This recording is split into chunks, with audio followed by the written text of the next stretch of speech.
చేయక్కర్లేదు.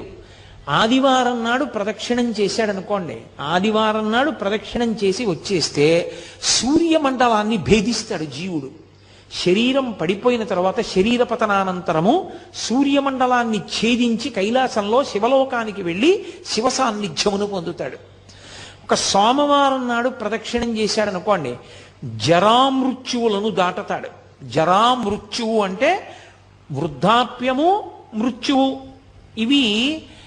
ఇదొక చిత్రమైనటువంటి విషయం. చాలామంది త్రిదళం త్రిగుణాకారం త్రినేత్రంచ త్రియాయుధం అంటుంటారు, కానీ అలా లేదు.